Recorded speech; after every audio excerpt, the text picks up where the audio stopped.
పంతులు గంట సంధి అద్దం పెట్టి ఓ చూస్తాంటివి. చూడటం లేదు మల్లేష్, వెతుకుతున్నాను. బాబు చెప్పిన డేట్ ఆఫ్ బర్త్ కి జాతకానికి ఎక్కడ మ్యాచ్ కావట్లేదు. అర్థమైంది. డేట్ ఆఫ్ బర్త్ ఏం చెప్పావురా? December 13th. ఏ సంవత్సరం? ప్రతి సంవత్సరం. ఏదో తెలివితేటలు చూపించకండి. ఎందుకండి తక్రారు? 1985 అని ఇక్కడ మెన్షన్ చేశారు. బాబు ఏంటి అలా కొట్టుకుంటున్నాడు? అబద్ధం చెప్పినప్పుడల్లా అలా కొట్టుకుంటాడండి. నిజం చెప్తే నేను ఎవరైనా కొడతారా? Why are you wasting my time? అసలు విషయం నేను చెప్తాను పంతులు గారు. మీరు ఆగండి, నేను చెప్తాను. ఏంటి అప్పుడు పుట్టావా? అప్పుడు పుట్టకూడదండి. ఎప్పుడైనా పుట్టొచ్చు. ఈ డేట్ అయినా కరెక్టేనా? నేను అబద్ధం ఎప్పుడు ఒకసారి చెప్తాను. ఓహో, అదొకటి ఉందన్నమాట. ఇప్పుడు సెట్ అయింది. అయితే నా డ్రీమ్ గర్ల్ తో మ్యాచ్ సెట్ అయిపోద్దా? గ్రహాలన్నీ ధర్నా చేసినట్టు ఒకే రూమ్ లో ఉండిపోయినాయి. క్లమ్జీగా ఉంది. పోనీ డేట్ ఇంకోసారి చెప్పంటారా? నో నీడ్ మా. అయితే పెళ్ళప్పుడు చెప్పండి. పోలవరం ప్రాజెక్ట్ లాగా నీ జాతకంలో కూడా క్లారిటీ లేదు రాజా. పలాసా గారు, మీకు చూడటం రాదని చెప్పండి. అంతేగాని మిడిమిడి జ్ఞానంతో జాతకం చెప్పి ఓ పసివాడి జీవితంతో ఆడుకోవద్దు. బాబుకి ఆవేశం ఎక్కువ. పసివాడు అని పెద్ద పెద్ద పదాలు వాడుతున్నాడు. నన్నే శంకిస్తున్నాడు మల్లేష్. ఏలే జర పరిశీలన ఉండి అట్లా మాట్లాడతాండు. నువ్వే మంచి మనసు చేసుకుని ఇష్టం ఎందుకు చెప్పరాదు? దాన్నే ఉందిలేరా మళ్ళీ. బాబుకు త్వరలో విదేశీయానం ఉంది. ఇది కరెక్ట్ గా చెప్పారు. నీకు దైవభక్తి కూడా ఎక్కువ. ఇది కరెక్టే. ఇవన్నీ ఎంత కరెక్టో నీ పెళ్లిలో ఉన్న సస్పెన్స్ కూడా అంతే కరెక్ట్. మరి సస్పెన్స్ క్లియర్ అవడానికి ఏం చేయాలి? ఈ టైప్ సిచ్యువేషన్స్ లోనే నేను గవ్వలు నేను నమ్ముకున్నాను. మిమ్మల్ని నమ్ముకున్నాను. ఈ గవ్వలు నేను బాగా కలిపి వేస్తాను. అన్ని బోర్లా పడితే నీ పెళ్లి అవుతుంది. తిరగబడితే నీ పెళ్లి అవదు. సగం అటు సగం ఇటు పడితే ఎటు కాకుండా పోతాం. ఏంట్రా మళ్ళీ ఇది? దేనికైనా లిమిట్ ఉంటుంది కదా. నోటుకొచ్చి వేస్తానమ్మా.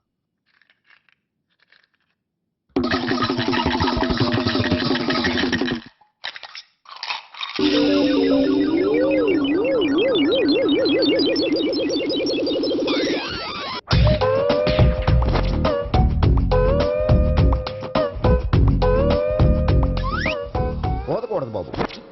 జాతకం మనం రాయకూడదు, ఉన్నది చదువుకోవాలి. దీని అర్థమైంది పంతులు గారు. మీవాడు కూడా ఈ గవ్వలాగే ఒంటరిగా మిగిలిపోవచ్చు.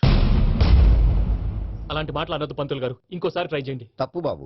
సృష్టికి విరుద్ధంగా ఏ పని చేయకూడదు. అది కాదు, ఇంతకు మీరు సరిగ్గా కలపలేదు. ఏం పెద్దమ్మా? ఆవేశపడకండమ్మా, అలాగే వేద్దాం. ఏముంది ఇందులో? ఒకసారి ఇంకా పడుతుంది, వేస్తున్నాను.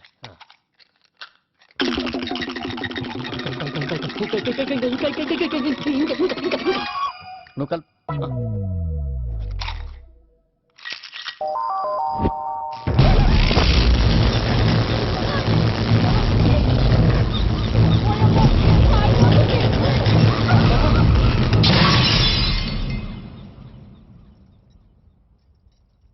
చూసావా, ప్రకృతి విరుద్ధమైన పనులు చేస్తే ఎలాంటి ఫలితాలు వస్తాయో. దానికి దీనికి సంబంధం ఏంటండి?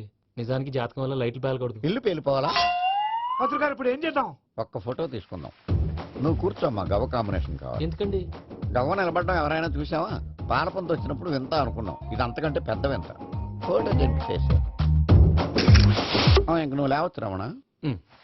త్వరలోనే ప్రపంచం అంతమైపోతుందని టీవీ 9లో చెప్తే నమ్మలేదు. ఈ పరిణామాలన్నీ చూస్తుంటే నమ్మాల్సి వస్తుంది వెంకటరమణ. ఈ జాతకుడికి పెళ్ళంటూ జరిగితే ఒక నెలలో జరిగిపోవాలి, లేకపోతే జీవితంలో పెళ్లి యోగం లేదు. ఇంకోటి ఉందమ్మా, త్వరలో నీకు రాహుగ్రహ ప్రభావితుడైన ఒక కేతువుగాడు పరిచయం అవుతాడు. దాంతో నీ జీవితంలో పెనుమార్పు సంభవిస్తుంది.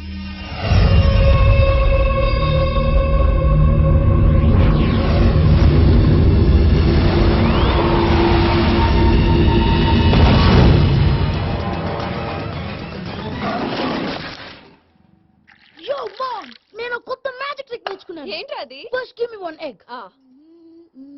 Yeah, drop it here. Now what? Magic అబ్రాకడబ్రా అబ్రాకడబ్రా. రెండు వచ్చినాయిరా. భలే ఉందిరా. మీ పప్ప కూడా చూపించరా, ఎంజాయ్ చేస్తారు. ఓ మామ్, ఆర్ట్ పెళ్లి తెలియని వాళ్ళకి చూపించినా కూడా వేస్టే. ఏమండి, పొద్దున్నే అంత సీరియస్ గా టీవీ చూస్తున్నారేంటండి? కాఫీ తీసుకోండి. ఏమండి, కాఫీ తీసుకోండి. ఏమండి,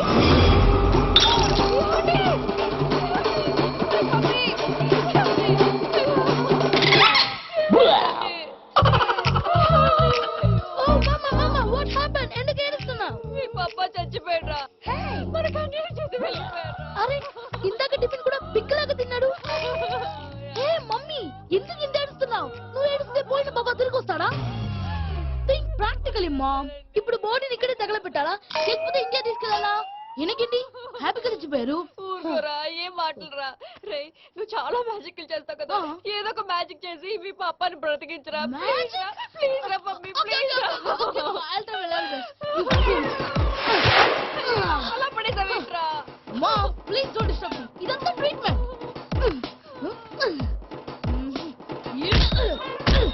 గట్టిగా కొట్టకురా, చచ్చిపోతారు. ఆల్రెడీ చచ్చిపోయాడు. ఇలా కొడితే బతికే ఛాన్స్ ఉంది. అవునా? Call pumping treatment. అయితే కొట్టు.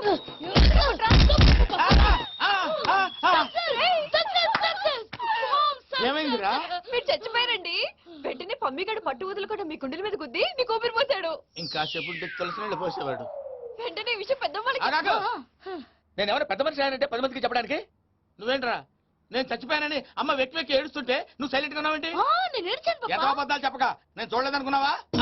చచ్చిపోయారు కదా, మీరెలా చూసారు? చచ్చిపోతే ఆత్మ స్ట్రైట్ గా పైకి వెళ్ళిపోద్దా? ఎవరు ఏడుస్తున్నారో లేదో చెకప్ చేసుకుని మరీ వెళ్ళిపోద్ది. అవును పూజ లేచిందా? లేపమంటారా? పూజ లేకపోద్ది. తండ్రి లేని పిల్ల కాసేపు పడుకొని అన్నట్టు రేపు ఇండియా నుంచి కళాకారులు వస్తున్నారు ప్రోగ్రామ్ ఇవ్వడానికి. మనం కూడా వాళ్ళతో పాటు బయలుదేరాలి. నేను చెప్పారు కదండి. మరి ఇక్కడ నిల్చున్నావంటే వెళ్ళి సమాధానం తెల్ల. పాపా నేను ఇందాక ఏడవలేదని ఫీల్ అయ్యావు కదూ. ఈసారి చచ్చిపో తప్పకుండా ఏడుస్తా.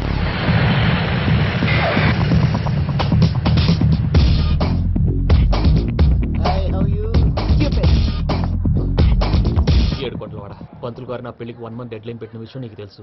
నువ్వు తలుచుకుంటే ఎక్కడైనా ఫిక్స్ చేసేయగలవు. కొంచెం తొందరగా చేసే స్వామి ప్లీజ్. నమో వెంకటేశ్.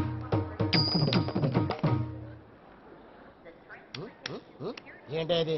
ఇది తెలీదా? అదే కదా అడిగేది. నామాలు శంఖం చక్రం అభయస్తం కటిముద్ర. నమో వెంకటేశ. మన వచ్చింది ప్రార్థన చేయడానికి ప్రోగ్రామ్ ఇవ్వడానిక? ప్రార్థన చేసి ప్రోగ్రామ్ ఇవ్వడానికి భయ్యా. ఏంటి ఎట్కారవా? You know who I am? Single leg dancer Sheikh Raj. టీ దంచి కొట్టు దుమ్ము లేపు ప్రోగ్రామ్ లో ప్రభుదేవ నా డాన్స్ చూసి ఏమన్నాడో తెలుసా? డాన్స్ రాకుండా ప్రోగ్రామ్ కి ఎలా వచ్చావరా అని బండ బుద్ధులు తిట్టి పంపించాడా? ఏమన్నా? నేను కదా భయ్యా మా చిట్టుబాబు. రే భయ్య ఒకసారి చెప్పు. వీడి భయ్య ఏంటి బఫెల్లోకి బట్టలు తిరిగినట్టున్నాడు. రే అలా అనకూడదు. బఫ్లో వింటే బాధపడుతుంది. ఏంటి ఇద్దరు కలిసి డ్రామా ఆడుతున్నారా? నాకు గాని బీపీ వచ్చిందంటే ఏం పీక్తారా వీపీ? నన్ను బీపీ ఎక్కడా? నిన్ను పీక్కు- వెంకి వెంకి ఆగండి అయ్యా. ఏంటయ్యా ఏంటి గొడవ? నేను కదా మూర్తి చిట్టుబాబు భయ్య కొట్టుకుంటున్నారు. ఏంటయ్యా శేఖర్ ఇది ఆఖరికి బొమ్మతో కూడా గొడవ పడుతున్నావా? నోరు మంచిదైతే ఊరు మంచిది అంటారు. ఎలా ఉండాలో నాకు తెలుసు. ఏదో అన్నా చెప్పక్కలా. నువ్వు మారవయ్యా. గురు